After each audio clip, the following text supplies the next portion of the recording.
And we are live. Hello, everybody. Welcome to another episode of the Attractions Podcast. We'll just wait for the room to fill in a little bit. We have a few people. Hello.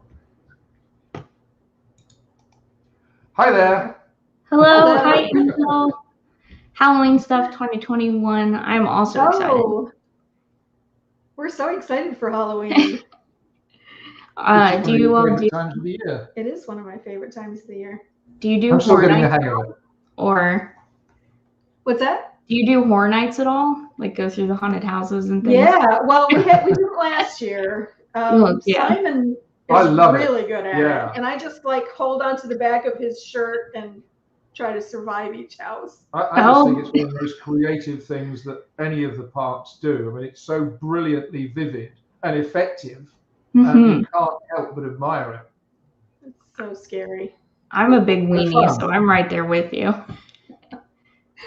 Okay, Halloween so you stuff. can go next. No, I will not survive. Halloween stuff. Seth is he's on vacation visiting family. So I have Susan and Simon from Vanessa Travel Media filling in for him this week. It takes two people to fill Seth's shoes. Yeah. Oh, don't say that. His good. head's going to grow twice as big. My background is different because I'm in the process of moving, which is why my microphone isn't here. My light isn't really doing anything. But yeah, my background is different. I promise to put some art up here eventually. Good evening to you, Rodney. I'm doing good.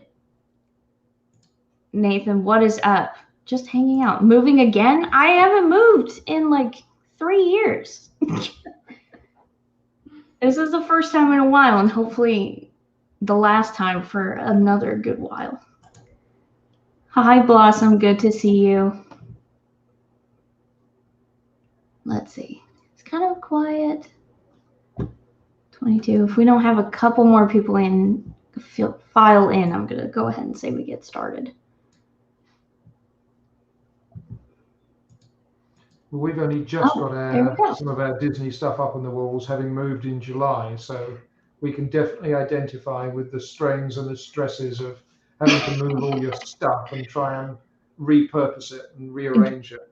Yeah, and because of the show, I have to make the background look nice and interesting, and it's a stress. Hi, Kai. I think this, I haven't seen you in the chat before, so if this is your first time, welcome. We are ready for the news. We'll have some news for you, Nathan, I promise. Get on with it. Hi, Kathleen. Okay, I say we get started. So let's do this in 3, 2. Hello, everyone, and welcome to episode 104 of the Attractions Podcast, sponsored by Destinations with Character Travel. I'm Brittany. I'm Susan. And I'm Simon. And we're here to talk to you about the latest and greatest in theme park news and more, as well as what's going on in our own lives. And as you can see or hear, Seth is once again not with me this week, but instead Susan and Simon have graciously agreed to fill in his shoes. And as we said earlier, it takes two to fill in Seth's one shoe each. One shoe each. But before we usually get started in the show, we like to ask what you've been doing this past week. How has your week been? Any cool theme parky things you've been up to lately? Boy, I mean, for us, this last month has been a process of trying to catch up with all the Disney news that has just flooded out. We are literally in the process of updating our guidebook for the UK market, which is the Brit Guide to Orlando. So at this time of the year, we are doing the final proofs for the 2022 edition. And we had literally just sent the first proofs to our editor on the Monday, and on the Tuesday, I think it was, Disney announced, "Hey, Disney Genie!" Oh, right, okay. So we had to pull it all back and rewrite a lot. Yes. So we have been tied to our computers pretty much for the last 2 weeks, trying to rewrite update and make sense of it all, because obviously it was a huge amount of new information that was thrown at us at very short notice. Yeah, that sounds a lot. But the good news was we also got a nice email from Disney about attending the 50th. So that's really exciting. Oh, that's so much fun. I feel like I've heard this plight before, because the same thing happened to Seth with his unofficial guides book, how he had tried to submit and then stuff kept happening and he had rewrites. It happens every year, but this one really was big. Not to this extent. I mean, that is a huge really chunk of the Disney section of the book, and obviously it's something you have to make sure you've got covered, chapter and verse. And Disney Genie is complicated, so you have to be able to know it backwards and forwards enough to rewrite it and explain it to your readers on top of all of that. I knew there was something we were supposed to do. We've got to explain it. I'm excited to see how it's all gonna play out. Yeah, it's interesting. Yeah, that's one way of putting it. I would like to know when it's gonna go into effect. Are they gonna hold it until October 1st, or are they gonna kind of ease us into it? Because I know they've already started changing the signs around at the parks. Yep. We've seen a lot of that already in the Magic Kingdom, so yeah, it is going to be interesting, and we suspect, it will probably happen without too much fanfare. I think that they're just going to try and introduce it in the most not stealthy way possible, but in a sort of kind of, if you like, a soft opening kind of way. They'll bring it in without too much hoopla. And we'll get used to it, over a period of time. Well, we have to now, I guess. Yeah, it's not a choice. No choices here.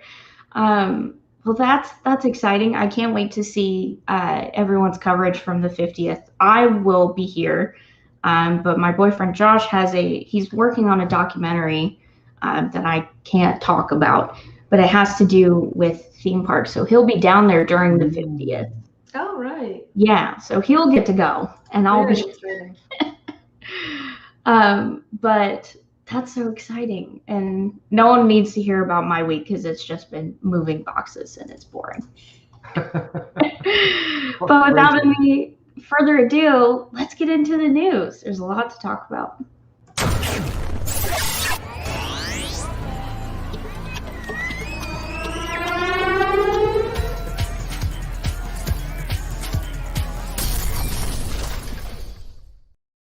First up this week, Universal Studios Singapore is doing something really cool for Halloween. Instead of your traditional Halloween Horror Nights event, they're instead doing kind of like they call it an exhibition, but it's just a display of all sorts of props and costumes from the past 9 years of the event. Halloween Horror Nights is going to take over the world eventually. I mean, they do so much with it now. I mean, even 10 years ago, it wasn't to the extent that it is now. That there are fans literally all around the world hanging on for the latest news. So I mean, this isn't a surprise. Universal Singapore, I think, have been trying to get this in line for a couple of years now, and it makes great sense from their point of view. And let's spread the horror.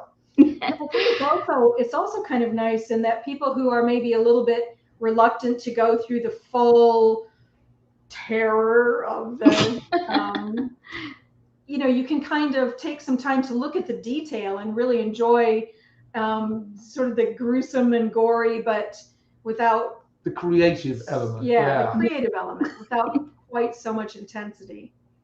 That's me to a T. I'm the one that would happily pay to go through the lights on tours of the houses, but I wouldn't be caught dead going through a maze unless I felt extremely brave. This seems so cool. I wish that we could have this in the States as well, because I think that's what I love most about Horror Nights is the extravagant plots and the costuming and the set design, all of the creative work that goes into building this actual event, and Yeah. the lore alone, especially with like Jack the Clown and all of the icons, that you could write like volumes of books on. So that would be really neat if we could have that over here. So maybe it will do really well over in Singapore and we could get it. I think we should. Yeah, I wouldn't be at all surprised that if it's really popular there, you'll see it rolled out in the other parts as well. Yeah. You know, Be they're fair very quick to- to pick up on that kind of thing. Be fair to Florida. Sometimes Universal will come and watch the recordings. If you're in here, we think want we should it. do this. It's gonna be a big event. It's a no-brainer. You'll double the capacity in your parks. There you go. Yeah, I don't know where you would put it. I'm sure you could find somewhere to put it. There's all that backstage area, you know. Yeah, they can do it. Next up is the first official Game of Thrones convention has set the date for Las Vegas, happening February 18th through the 20th of 2022. Previously, there was an unofficial convention called Con of Thrones, because I remember signing up for the email list. But this one is official from HBO, kind of to build up in the promotion leading up to the premiere of House of the Dragon, the new prequel series for Game of Thrones. Are we allowed to admit? Yeah, we have a terrible admission. Oh no. We are among those few people on the planet who have never seen Game of. We saw half like an episode. Part of an episode where By mistake. some poor By woman mistake. had her head cut off. It was towards the end of the series. We know what it is, We know what and what it it's is. about, but we've Yeah. never seen it, and we're very sad. Oh no. Is there like a reason? Or do you just haven't had a chance? Or is it just not your thing? Well, we keep people either say you absolutely have to watch this, it is some of the best television ever made, or they say don't ever watch that. Don't ever watch that show. So we've just kind of been sitting on the fence, not really doing anything about it. But Plus, it's on HBO, which Well, it's on HBO which now, we would yeah, have so to we're- pay extra for, and we're very tight-fisted. So, But there's we that. also like everything to be done with a really great series. We want it all to be done, and then we go in and just binge watch it. I would argue that Eventually. Yeah, we'll probably eventually watch it. That's obviously not helpful at all to this No. story. But my question would be, how in the name of Throne have they not had an official convention before? Because it finished, what was it, 2 years ago? How have they not got Yes. this around before? I would say perhaps the reception to the final season, which is why I would say that those who told you it was great and you have to watch it and you should never watch it are both correct. That's the impression that I got. So with this official convention, do you get to dress up to go to it? Is it sort of like, or do you just go and hear Cut people people's talk? heads off. I mean, I would imagine that they would encourage that. I've never been to Con of Thrones when that was happening. I assume it won't happen anymore because Warner Brothers lawyers are involved with this one now, and this one's officially licensed. Yeah. But I mean, the last convention I went to was Star Wars Celebration Chicago in 2019, and people dressed up like Game of Thrones characters at that convention. Oh, right. At a Star Wars convention. At Star Wars, yeah. Completely understand. That makes perfect sense. There was like a Kylo Ren, Jon Snow mashup that I remember getting pictures of for the magazine.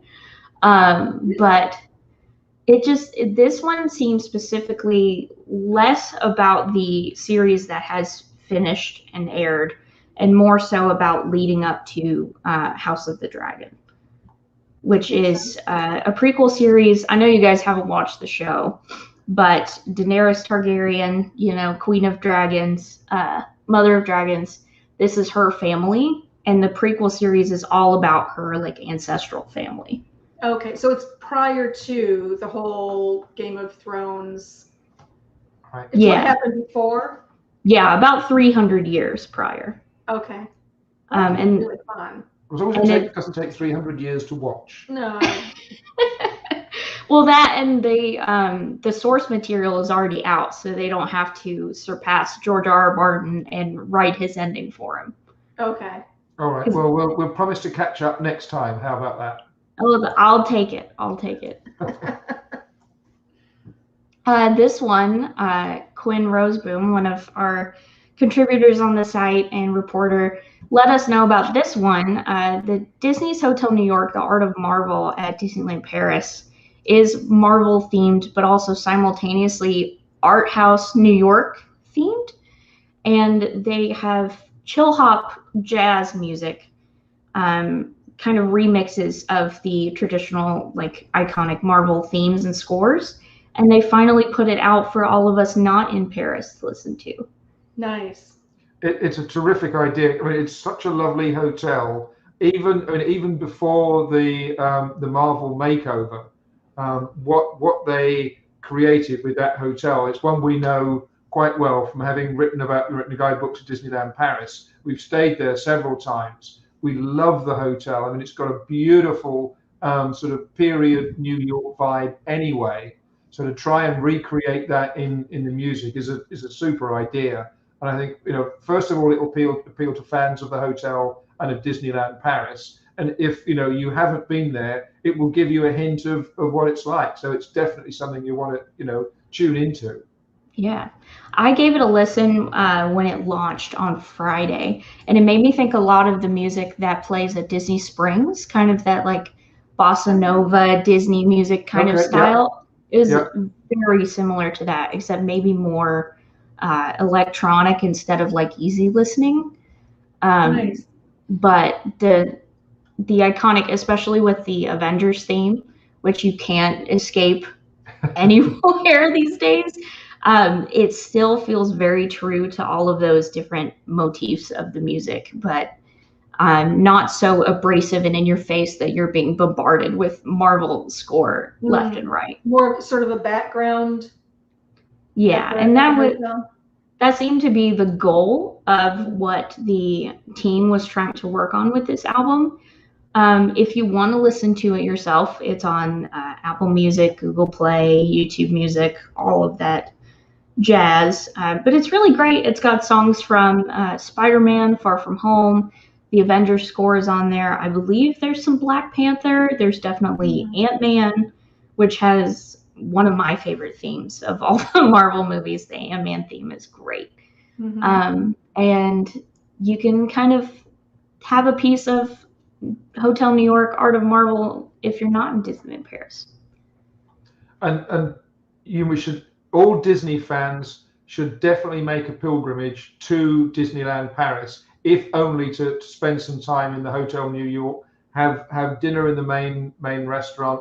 It is so evocative of that particular age. It's so beautifully done. It's definitely one of those special Disney hotels, a bit like, if you like, the Wilderness Lodge or Animal Kingdom Lodge, where they really did a great architectural job, irrespective of the fact that it's Disney. It's not overtly Disney. It's just real classic architecture. I have never been to any of the parks outside of the States, but that is definitely on my list for sure. It should be on your list. Yeah, it's. I mean, we could talk for hours about the design and architecture of Disneyland Paris, because it's something we know really, really well. But it is special, and if Disney fans are missing out on that resort, they're missing one of the great Disney park experiences. Well, one day we're gonna have you come back and give us your pitch on why Disneyland Paris is so great and why everyone should go. Yep. Very happy to do that. You'll need a full hour. Yeah. I'm prepared. Those of you here in the States, the Macys Thanksgiving Day Parade is about to get a little more Star Wars-y, as they've announced that a Funko-fied Baby Yoda / Grogu balloon will be traveling through Manhattan during this year's parade. I mean, That's you really just special. can't go wrong, Yeah. can you? I mean, The Mandalorian is just licensed to go Star Wars crazy. It's so well done. I mean, we call him Baby Yoda, obviously. Same. We should call him Grogu, but he is just such a compelling character, such a brilliant bit of design and creative writing. You cannot do anything wrong, I don't think, with Grogu. And bringing him into the Macys parade is just a brilliant idea. I mean, it will guarantee to put extra interest into this year's parade. So yeah, we can't wait to see that. Well, I say And I'm a big fan. I think it's going to be terrific. I also think that choosing the Funko look for him instead of like a lifelike balloon is probably the better choice. Because this one is, while Baby Yoda is already very, very cute, this is definitely cuter and a bit easier on the eyes, I think. He's just so adorable. Yeah. No argument. Now, if we could just get Mando walking underneath like all of the balloon people wearing Mando's costume, I feel like that would be a lot of work. In helmets. Or they have those ears, the Baby Yoda headband ears that you can get at the parks. Yes. No, I think he's got to have the Mandalorian there as his escort.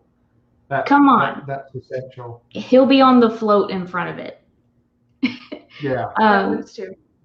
For those of you who did not already have this marked down on your calendars, the parade will be airing on November 25th from, I believe it's 9 a.m. to noon in your own time zone.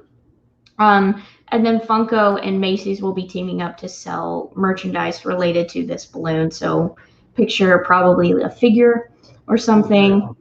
It would be really cute if they had like the strings on it too. So it was kind of like a maquette of the actual balloon.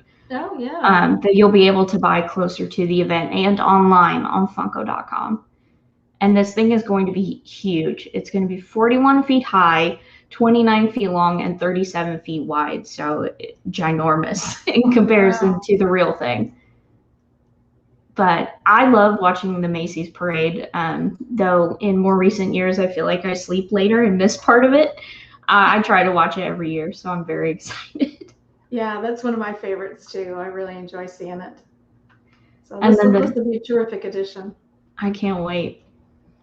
Can I break into the news there? Because I've just noticed something come up in the comments from Kathleen Seaman, who says she went to Hollywood Studios last night for the Give Kids the World charity event, and it was awesome. Oh, yes, from the Diz. We'd love to hear that. Give Kids the World is our very favorite charity, one that we support as Finesse Travel Media. So we're delighted to hear that someone went along to that, because it deserves all our support as much as possible. They do an incredible job at Give Kids the World. So, to see that someone was there, that's great to see. Well done, Kathleen. I watched a vlog. One of the many Disney vloggers went and filmed it last night, and it seemed like it was really fun. People were getting return tickets to go ride Rise of the Resistance all night long, which is like a golden ticket in itself. Yeah. But it seemed like a great event, and to have all of Galaxy's Edge to yourself when so many of these like after hours Disney events don't include Galaxy's Edge, Disneyland. Yeah, that's almost the holy grail of evening events. Right? Kathleen said it was great. As a medical professional, it was a must do. We love Kathleen, to hear that. Thank you so much for supporting, but also your service as a medical professional. Yay, Kathleen. Thank you so much for commenting. This next bit. Sorry, I've now thrown you off the track. It's okay. No, I'm so glad we had someone in the chat that went to that, because I was watching the vlogs and I was just like, man, I wish I was there. Just feeling super FOMO. Happy Meal Toys. Happy Meal Toys, as if you needed more reasons to go to McDonald's and indulge in some guilty pleasure food. Their introducing 50 Happy Meal toys for Walt Disney World's 50th, and almost all of them coincide with the statues that will be placed at Walt Disney World. I think save for a couple. But this starts on September 14th. So by the time you're listening to this, it will be the 13th. So this begins tomorrow for you. And you'll be able to get characters like Dumbo, Jiminy Cricket, Bambi, Miguel and Dante from Coco, Joe Gardner from Soul, in all of these little statuettes in your Happy Meal toys. It had to happen, I It guess. had to happen. Yeah, it did.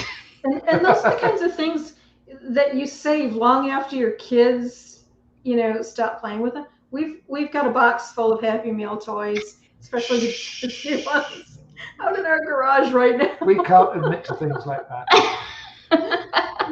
This was back when our boys were little, still Yeah. eating Happy Meals. So, Well, now you're going to see adults go get Happy Meals for all of these toys. I mean, I remember the Disney Happy Meal toys when I was younger being like really cool. I remember specifically the Jungle Book 2 promotional toys, because it was like a house that you could connect together with the little figures. And I kept those for years. But these, I think they're just standalone figures. I don't know if they connect in any way, but that would be cool. And specifically the Fab Five will have their 50th anniversary outfits on, which is very cute. And you'll be able to get these for a limited time. So head over and ask, I'm sure, while you can. And then those who order via the McDonald's app for their Happy Meal toys from September 25th through October the 1st will be entered for a chance to win a family vacation for 4 to Walt Disney World. And I would be lying if I said I wasn't going to do that. I'll try it. I probably won't win, but I will try it. Someone has got to win. Yeah, that's right. You've got to be in it to win it. Exactly. And the boxes are all iridescent out. And we have a list of all of the characters that you can grab as well. So if you want to print that out and keep like a checklist, if you try to collect them all, and if you do manage to get them all, please tweet a picture at me, because I want to see that collection. Yeah. Rachel's Adventures asked, do you think they will be available in all states or just near Florida? I would assume it's all states, because they didn't specify. Absolutely, It's got to be countrywide because the competition's attached to it. So they'll want maximum exposure for this. I mean, Disney is going absolutely all out to promote this 50th anniversary because it is such a big deal. So I can't believe you won't see it in Idaho, in North Dakota, in Alaska. If there's a McDonald's there, expect to see these things for collectible. Rodney says McDonald's needs to come back to the parks. I missed the fries. Yes, what was it? Westward Ho? Is that the name of the stand in Magic Kingdom? Or it's right next to Splash. What was the one in Animal Kingdom right by Dinoland? Trilobites? Was that it? Yes. And of course, there was the one at Downtown Disney, as it was, which I think was very possibly the cleanest McDonald's in the world, simply because of where it was. I mean, it was that was a lovely building.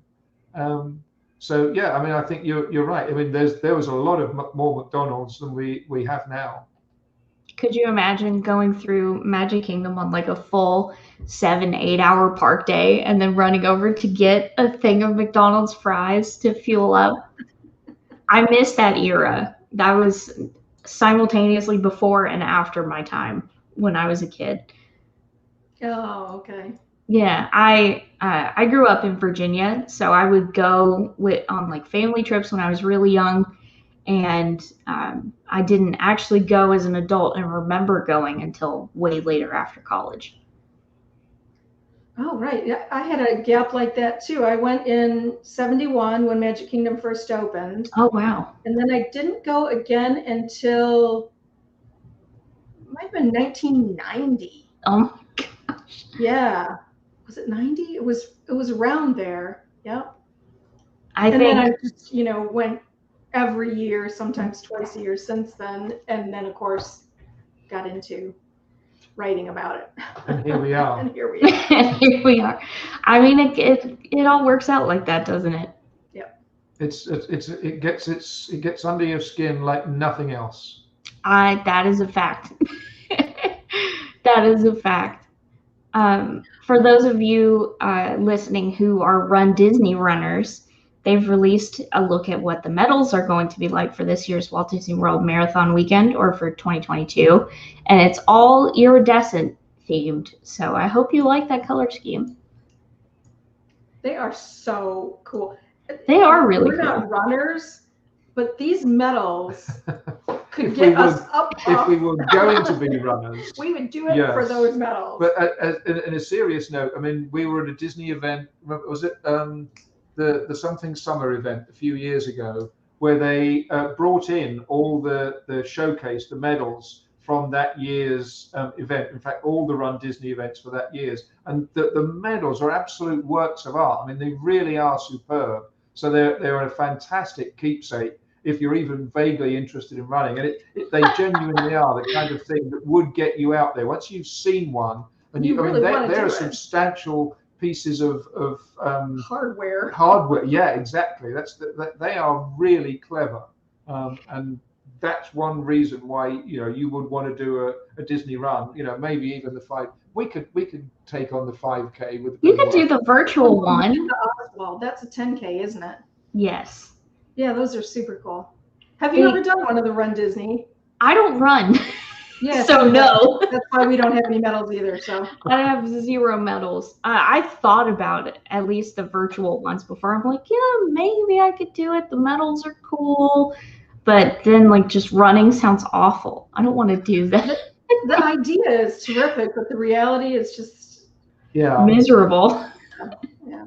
We want to do a walking one. We'll walk 10 kilometers. I will absolutely walk a virtual event for sure. And this year, I believe, since all of the races are simultaneously virtual, you can still get these medals even if you're not running at Walt Disney World. And some of them have cool little spinner aspects built into them, or like the Oswald one has a slider on it. Doesn't the Goofy one spin around? The Goofy one spins completely around, so yeah, he's crazy, but yeah, they're so neat and they look heavy, to be honest. Yeah, they are. They're substantial and they're real works of art. Yeah. So you earn them. You do. But man, they are just so cool. I would totally consider it. I know they have limited availability if you have not signed up yet, but they feature, all of the traditional characters that you imagine. So Mickey, Minnie, Donald, Goofy, Daisy, Oswald, as we showed you earlier, and then Dopey for the Dopey Challenge, which is if you run all of the races, if you're particularly masochistic like that. But they look very cool. I hope to see pictures on social media of everyone who is much more athletic than I am to go and do it, so I can live vicariously through you. Yeah, absolutely. Yeah, we may be a few years past our ability to do something that energetic. We're just lazy. No, we spend too long sitting in front of a computer, typing out the latest Disney news and guidebooks that then have to change every. Okay. Sorry. And then you expect us to get up and run? No. Yeah. We're lucky to walk to the kitchen some days. Yeah, the only reason we got a dog was so that we actually get out of the house. We literally got a dog to get us out of the house and away from our. That's the truth. That's the honest and truth. I also got a dog just to get me out of the house. I completely relate. SeaWorld San Diego is hosting its first ever Hallow Scream this year, starting on September 17th, and they've released some of the details about this year's 3 haunted houses and 6 scare zones, plus 4 roaming hordes as well. And this year's haunted houses, if you've been to Hallow Screams at other parks like Busch Gardens Tampa or SeaWorld San Antonio, for example, you might recognize some of these houses and experiences. Nightmare Experiment is one It's a government medical experiment gone wrong, as they usually do, I suppose. Aren't they all? Where a sleep clinic has turned its patients into walking nightmares on the brink of madness. Simon Slaughterhouse, which is a classic for Hallow Scream. Not mine. That's nothing to do with me. They've taken my name in vain. It's your local meat processing plant, fallen into the hands of the demented Simon the Butcher. How am I going to live that one down? Do you know, I could not go in that one. That's one I don't think I could go in there. I think there are videos online, and there's like I just remember a scare actor wearing a pig head mask. I think yes. That's where I draw the line, I That think. was at Busch Gardens. Oh my gosh. I'm sure that's been repurposed. My hands are sweating just thinking about it. And Deathwater Bayou, which is a fan favorite, I think, across the board. That had one of the best effects we've ever seen in one of the haunted houses right at the end. That absolutely caught me off guard and just made you go, whoa. Can you spoil it? Because I won't do it. We'll spoil it off air. Yeah. Okay. Spoil it for anybody who's that's a really, even I will admit that is a really good one. That was a cool, clever addition. One of these days I'm going to be brave enough, I swear. We're good with the themed bars. The themed bars and the scare zones are perfectly fine. And each of the themed bars go with the haunted houses. So for Nightmare Experiment, there's Ambar Lance.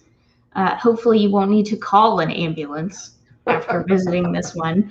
Simon Screamatorium for... Apparently I'm very busy this year. Not only are you running a slaughterhouse, but a Screamatorium themed bar. And many talents. And this one, which made me laugh, Murder She Float. Yes. That one is like funny, but also eye roll worthy. This one is themed to the depths of the murky swamps where an abandoned Mardi Gras float has been brought back to life. Okay. All right. We'll give it a try. Why not? And then scare zones are First Fright, Deadly Toys, Graveyard, La Llorona, The Sirens, and Hauntings. And I wonder if the Sirens will be the same as the Sirens at Universal Orlando and Busch Gardens. Mm. And SeaWorld this year, don't forget. I meant SeaWorld Orlando. Yeah. Because I watched some of our coverage from that. It's very cool. Mm. Yeah, they've done a great job with that this year. It's really fun to see SeaWorld pushing, the boundaries of that, extra entertainment.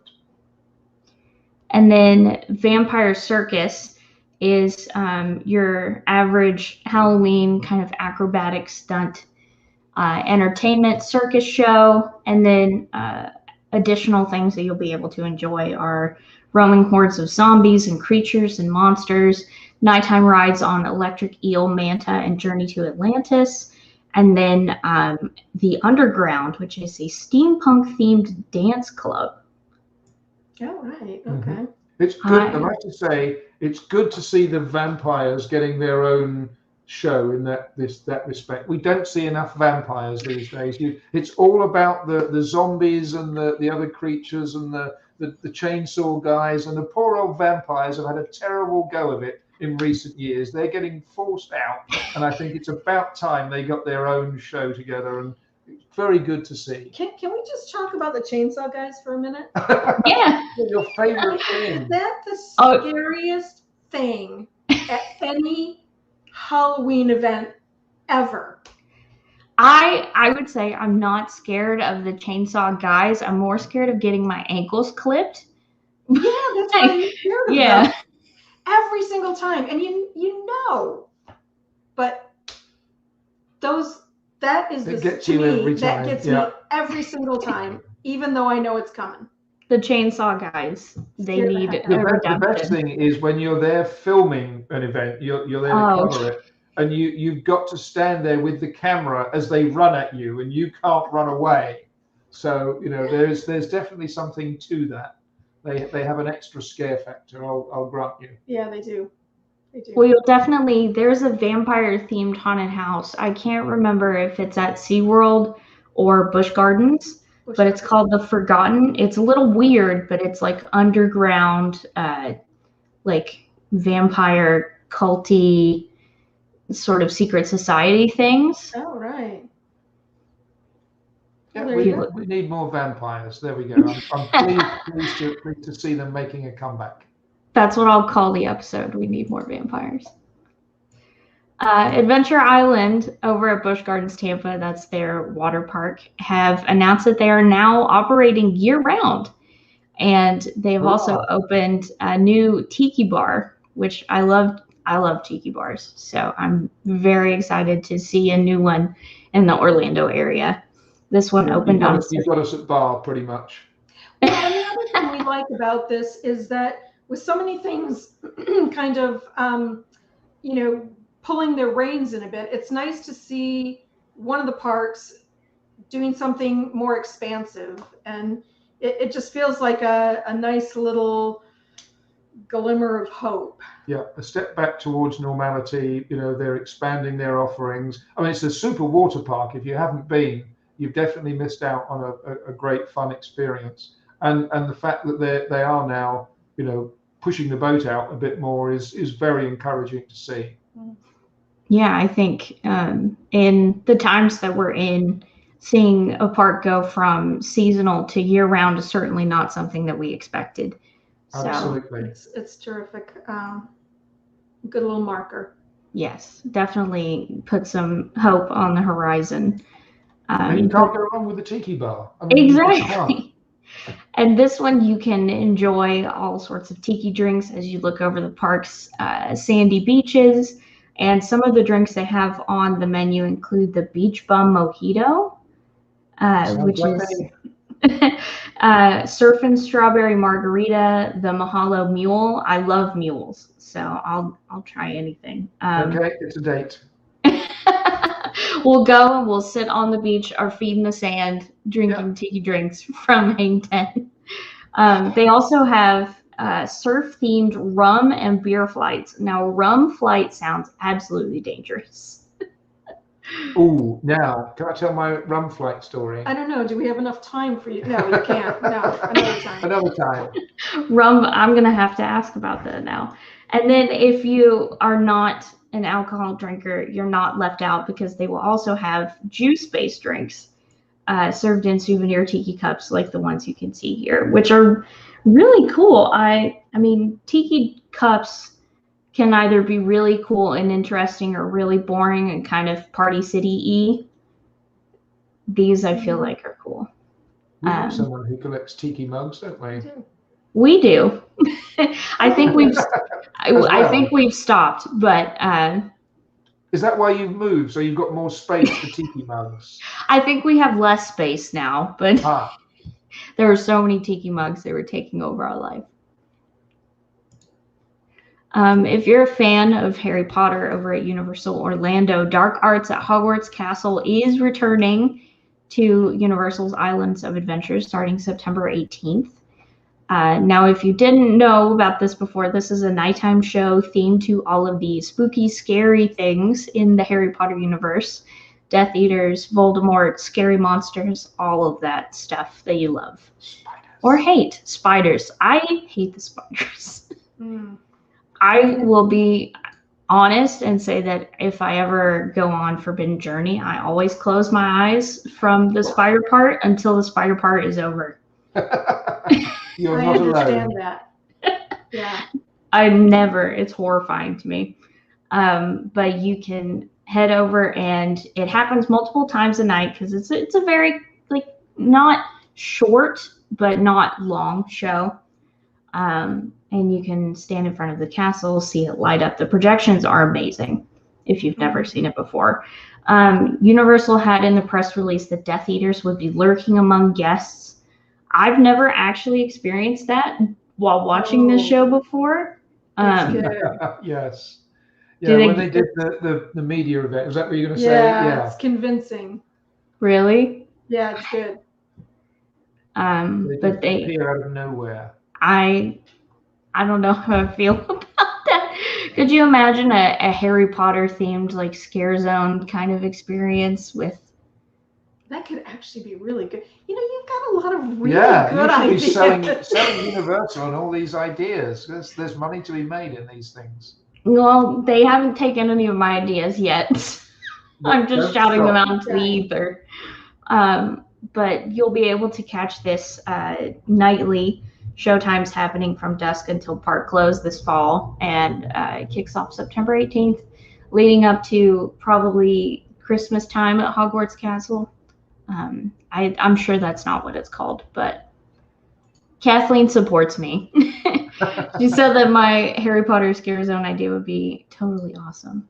John said they did that with Death Eaters 2 years ago, but mostly before the light show.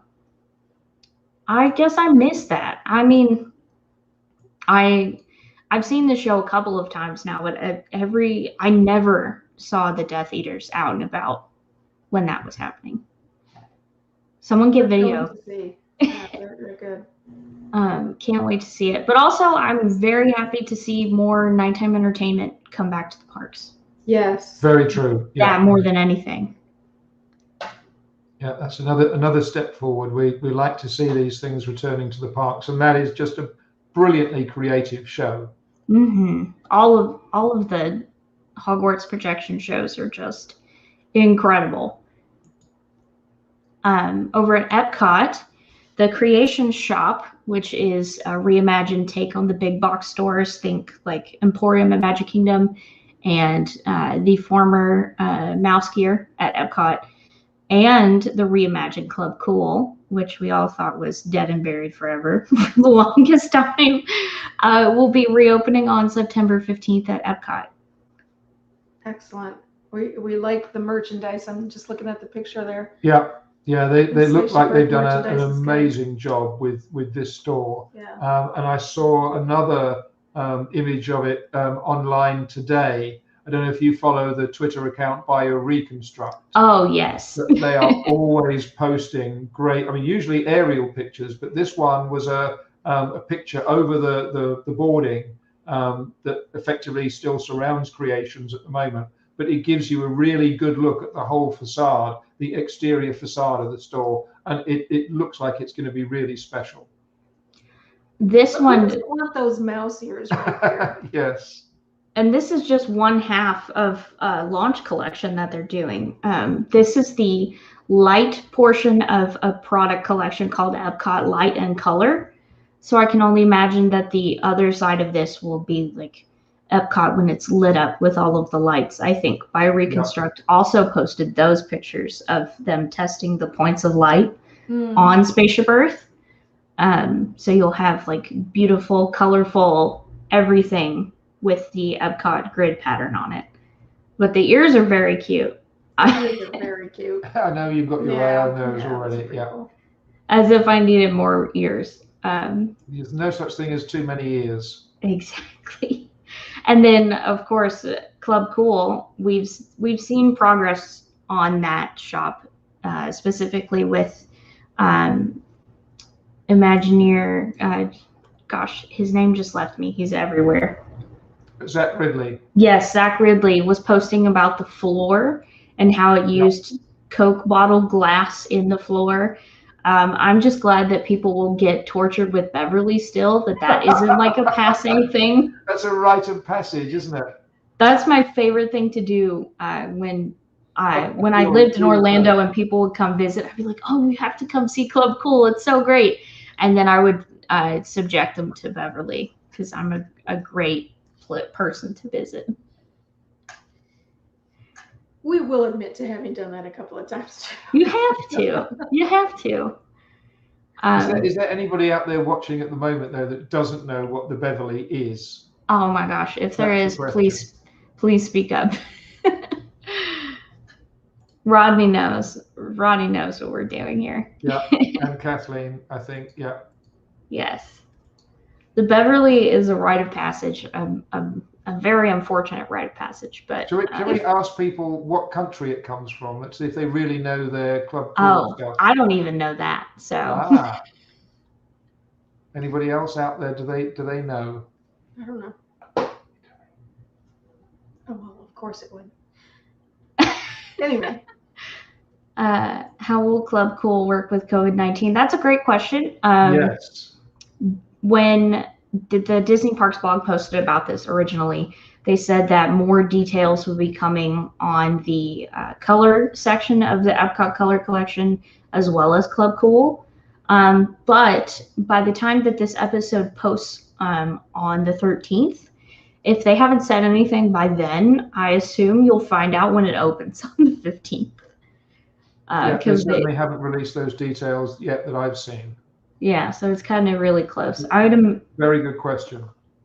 I would imagine that there would be some kind of like regulation to Club Cool, especially because pre-COVID it would get extremely crowded in the old one. Either that or just you proactively keep your own distance. I can imagine somebody being there handing out, with each sample, they'll hand you a little cup, so you have to use a fresh one each time. I could imagine that being part of it as well. Yeah. In the short term. And then, how would you do like the sampling? Because if you're wearing your mask indoors, are you just going to pull it down and then? Yeah. There'll be special straws. You could do that. It remains to be seen. Yes, thankfully it's not our problem to wrestle with. Exactly, it's not our problem. Would you mind telling us where Beverly is from? Because it seems like no one knows. It's from Italy. Yeah. It is an Italian soda. All right. If you haven't had the Beverly yet, it is one of the most delicious libations you are ever going to try, and that's why it's so popular. Yes, that's right. Delicious. So go for it. And if you do it and you get upset, go yell at Susan and Simon and not my fault. me. I'll take responsibility. She did it. Over at Busch Gardens Williamsburg, we finally have a new opening date for Pantheon, their newest roller coaster. It was originally supposed to open in 2020 and then was delayed to an anticipated opening 2021 for the longest time. And now it will be opening in March 2022, much like all of the other SeaWorld Park roller coasters that have recently had rescheduled opening dates. Yeah, it is a very familiar story with the Busch Gardens parks, because obviously all these rides were due to open this year, and as we now know, events to do with the pandemic have thrown a very large wrench into the works. So we now have to look forward to all the new Busch Gardens park rides next March. But, Can you imagine? This will be another big one. The coverage of that 2 to 3 week span of openings for roller coasters is going to be insane. And this this coaster in particular looks pretty intense, at least with that giant shot upward. Yeah. The theming for this coaster incorporates 5 different gods: Pluto, Mercury, Jupiter, Minerva, and Neptune, and all of the aspects of the coaster relate to them in one way or another, which I think is really cool. But I also wish that they would say, this is related to Pluto, this is related to Neptune, just to kind of break it down a little bit further. Mm-hmm. But gosh, just look at that shot upward. It's intense. Yeah. Those of you in the audio version, you're going to have to go over to attractionsmagazine.com/shameless plug. Just kidding. To check out the photos, but very excited to see this. It looks like it's shooting you to Neptune or Pluto. Yes, exactly. That's the tie-in. I love roller coasters. I will ride anything once just to say that I did it, but then if it traumatizes me, never again. Yeah, we did one similar to that at another park, and it's actually really good. It looks terrifying, but it's a really incredible sensation. It's if you can do the really big coasters here, you can do that one. Okay, fair enough. I just imagine this is like that point in Hagrid's Magical Creatures where you shoot up past the fluffy and then go backwards, except like times 10. Yes, it's definitely a bit bigger. It's got the same kind of element that Icebreaker will have at SeaWorld Orlando as well, and to a certain extent, it's got some of the same elements as the ride at Busch Gardens, which I now can't remember, Tigress. of course. Which one? Tigress. Tigress, of course. Tigress, yes. yeah. With the back and forth, and then the up and the round and the loop, and yeah, very, very clever mechanically, and a really good experience. That's one I haven't done yet, but I think if I can survive Mako and Shikra, I could probably handle this one. Shikra was intense.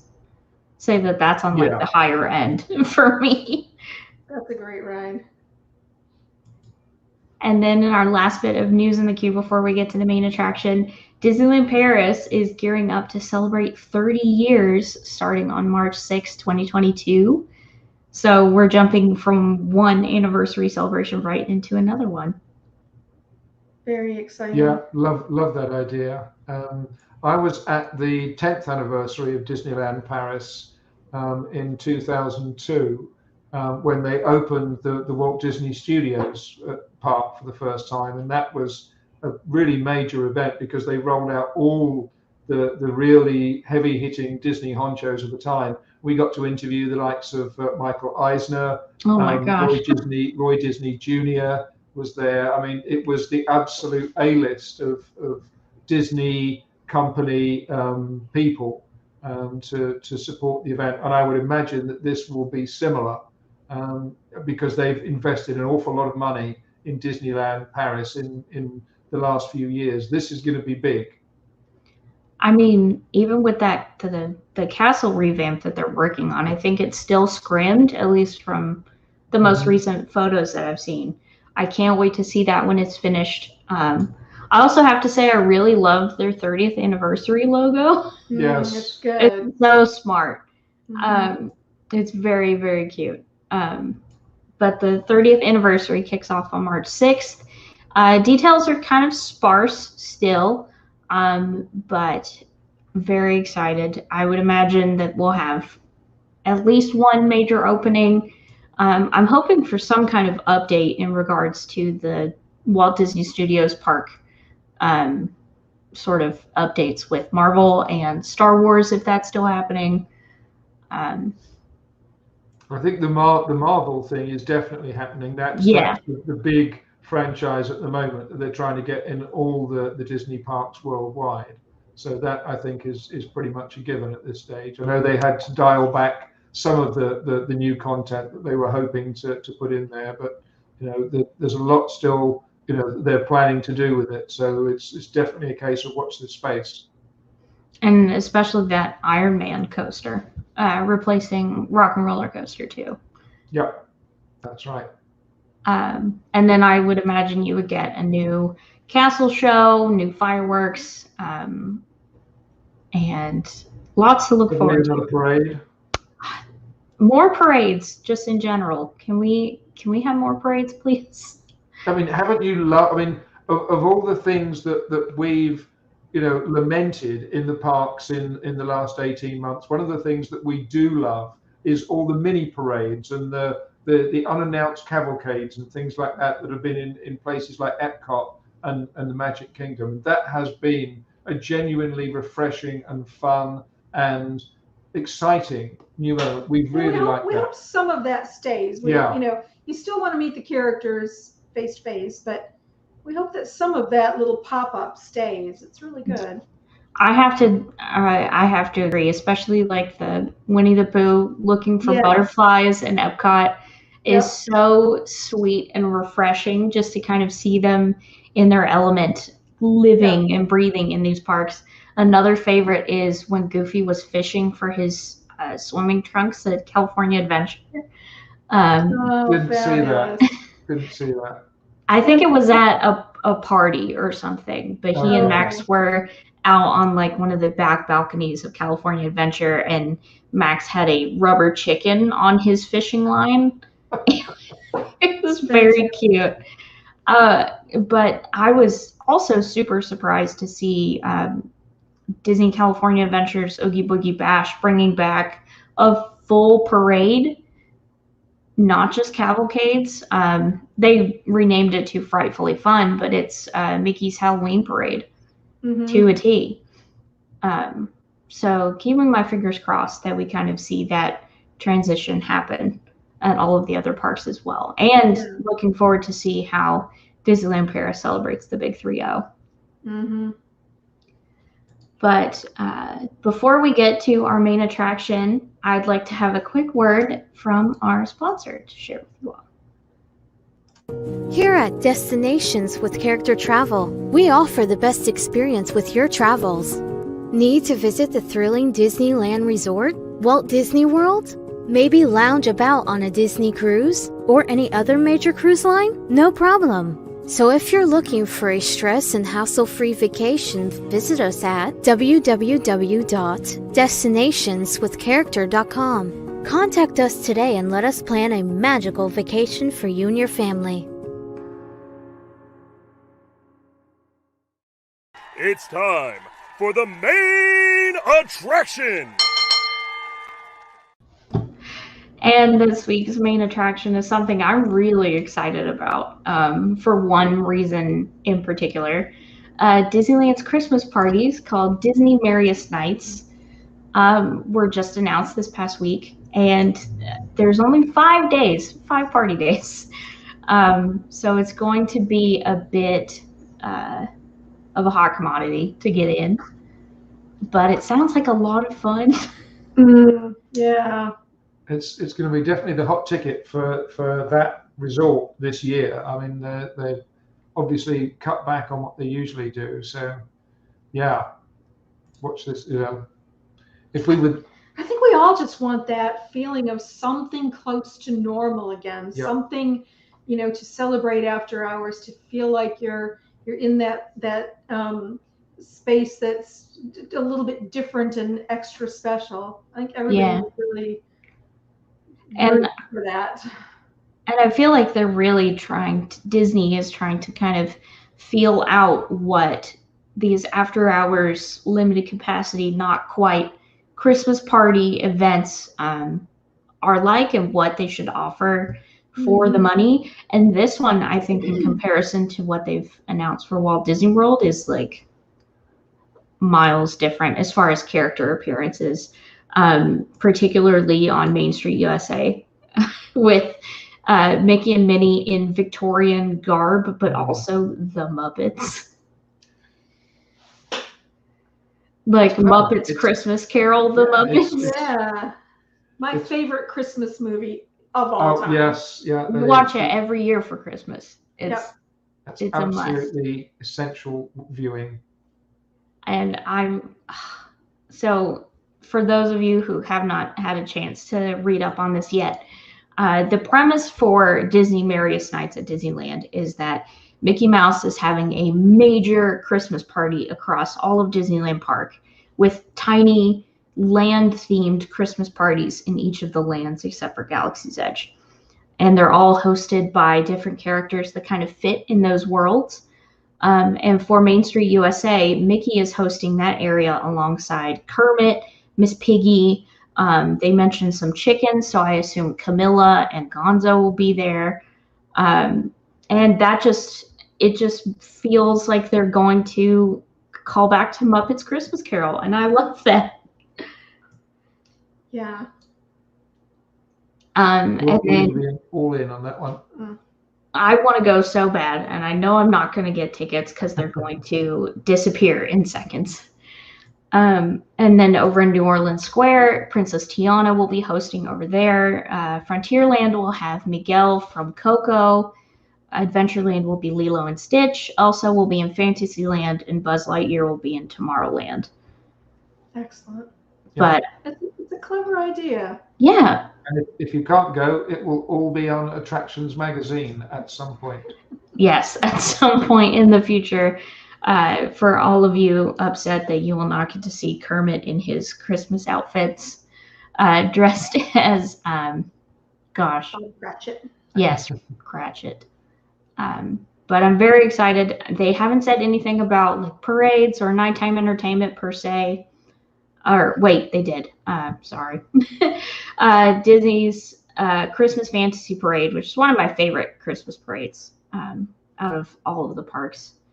And then you'll get to enjoy like Small World Holiday, for example, other holiday overlays, Haunted Mansion Holiday as well. And as I said before, Galaxy's Edge is not included, which I get, but at the same time, they could have done like a Life Day thing, even though I know Life Day is more like Thanksgiving-y. Yeah, I can see keeping that separate. Yeah. Yeah. It's a harder one to incorporate into the overall theme. Yeah. But still, it sounds like a ton of fun, and if you have favorite characters in particular, you can stick to one or two lands and not really feel like you're missing out on a lot. Of course, they'll have themed merchandise for the event, food, which is half the reason you go, if I'm being honest, is the food, and all sorts of other specialty items and merchandise to get a hold of. And tickets start at $165 per person, which I find to be reasonable. Okay. I mean, it's a little high for sure. I never went to the Christmas parties at Walt Disney World when I lived in Orlando, but I knew that the Halloween parties were definitely cheaper. Mm-hmm. The Christmas party is superb. Yes, yeah. If there is one party that we would go to every year, it's the Christmas one. And were those more expensive than the Halloween? I don't remember. I thought it was in keeping with a one-day ticket. I don't remember it being particularly expensive. And normally we notice the price. We normally do. Yes. But you know, if it's going to be this exclusive, you can understand that there's going to be a price point that goes along with that. Yeah. I mean, 5 days in comparison to the month and a half that we normally get. It seems like a lot. And also, if your party has a 3-year-old in it, they will also be paying that $165. Which can be a bit rough. That's what babysitters are for. This is why I remain a childless millennial. It's a fair call. You'll be a far wealthier person.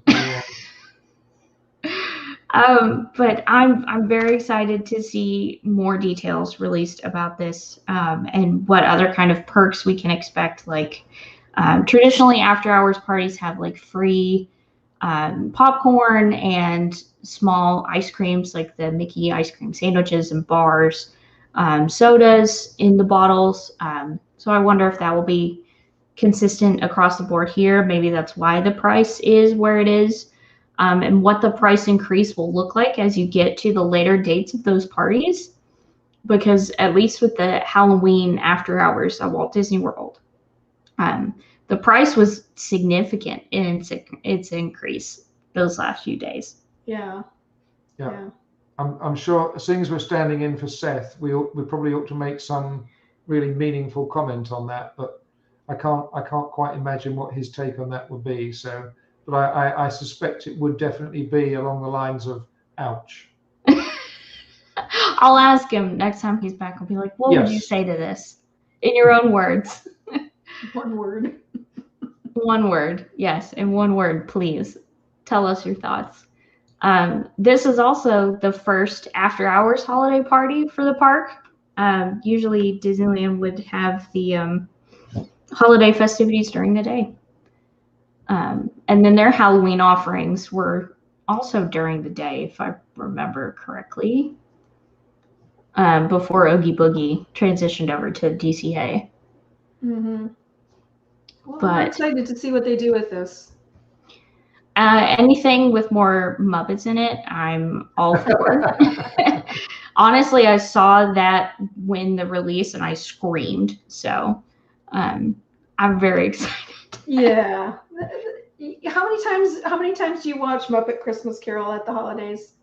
Just once, but it's like usually Christmas Eve. That's Christmas Eve viewing. Oh, okay. Yeah. I always put it on when I wrap gifts, and then again on Christmas Eve. I'll have to do that now. It's parts of it make me sad, so I can only take so much of it. Yeah. Yeah. But Yeah. no, it's good every time. That is a You've fact. got to be able to sing that song, haven't you? Oh, the sad song. No, not the sad song. No, that feels like Christmas song. Yeah, exactly. Oh, Yeah. yeah. Whenever you feel love, it feels like Christmas. But I feel like the sad song. Yeah, that. Yeah, that's a sad song. That's why it's a sad song. Robin is one of my favorites, so that's like it makes me sad. Express, good choice. Kathleen said the after hours events are becoming quite pricey. Yeah, in comparison to traditional Christmas and Halloween parties, for sure. I just wish I knew what the price breakdown of that was. Is it because you're getting free snacks? Is it just to keep the park running after hours? I mean, they were doing that already, at least in the case of Walt Disney World with their parties. I think they're just trying to create something that's an exclusive ticket, if you like. They know that there is a market for that, and that people will pay a much higher price point for a more small scale and personal experience. So they've proved it with some of the things they've done here in Disney World. So it makes sense to sample, taste the waters in Disneyland and some of the other resorts. So I'm sure we'll see more of it. So long as they don't skimp out on the entertainment, it was really interesting to see what they do. Yeah, they can't end up with. They can't impinge on the regular park hours and regular park entertainment too much. Yeah. But that's everything I had for this week as far as news goes. I'm sure next week will be an explosion. Yeah, like I said, we talk a lot here. Well, that was a lot to get through. Yeah, if that's just 1 week. 1 week. If we did 2 weeks or more, we'd be here all night. Okay, right. Break out the sleeping bags. And before I say goodnight to all of you tonight, this is normally where we would have our listener thank yous section, where I would thank those of you who subscribe to our club and VIP tier of the Attractions Magazine subscription plan, but we didn't have any this week. So go ahead and head over to attractionsmagazine.com/store and check it out. See if it feels right for you. And if you decide to go with club or VIP, the week after you subscribe, you get a shout out here on the podcast. And then, of course, you can pick up our summer issue now. Our fall issue is in the works. It's happening. It's coming soon. So definitely keep an eye on your subscriptions, and can't wait for you to get those in your hands. And get bonus content. Yeah. Yes. Do you all have anything in the fall issue coming up? We do. We do indeed. We've got some bonus content. Yes. Content coming up in the fall as well. Funny you should mention that. Yeah. It's going to be good. Yes. Yeah. If you're into hearing from firsthand from some of the Imagineers and the creative people behind the theme parks, we did an interview with Jason Sorrell. I'm not sure if we're supposed to say or not. Are we not? I don't I know. would have thought we want as much publicity as possible. We want Anyway. everyone buying the magazine. There is some really good subscriber content along with it. Very cool. Well, That's there you cool. go. You got a sneak peek that you may or may not have been supposed to get. So Yes, yeah, we'll get the neuralizer out and remove your memory of this bit. there you go. You'll forget. And then, as we do every week, I would like to ask that you please head over to Apple Podcasts and give us a 5-star rating and a nice little review, because somehow it works with the algorithm gods of the internet and pushes out our podcast to more people so they can hang out with us and listen to us talk about theme parks and vampires and roller coasters every week at length. And we really appreciate it. And I would also like to thank Destinations with Character Travel for sponsoring the show and keeping this train on the rails, at least most of the time. And Susan and Simon, if you would tell the folks at home where they can find you online and plug anything that you're working on or would like to just share more about before you go. Right, well, you can find us on Twitter at VanessaTravelMe1. You can find us on YouTube and Facebook as Vanessa Travel Media. Susan's latest Hidden Magic book, the third edition of The Hidden Magic of Walt Disney World, is now out. So that's an essential read for all Disney fans who want a lot of the behind-the-scenes stories of what's going on with the attractions. We will have the 2022 edition of the Brit Guide to Orlando out hopefully at the end of October, providing we've managed to wrangle all the Disney Genie information into it. And you've also got Disney Hacks. Walt Disney World Hacks is still out there. So lots of books, lots of online content. We're pretty much out there a lot of the time. So come and find us, say hello, and we promise not to bite. And you can find me online at Brittani Tuttle. That's BRITTANI TUTTLE. Yes, it's spelled funny on Twitter and Instagram, but also every day at attractionsmagazine.com, at Attractions on Twitter, at Attractions Magazine on Instagram, and youtube.com/attractionsmagazine, where you've been hanging out with us for the past hour and 60 minutes. Your dedication is noted and appreciated.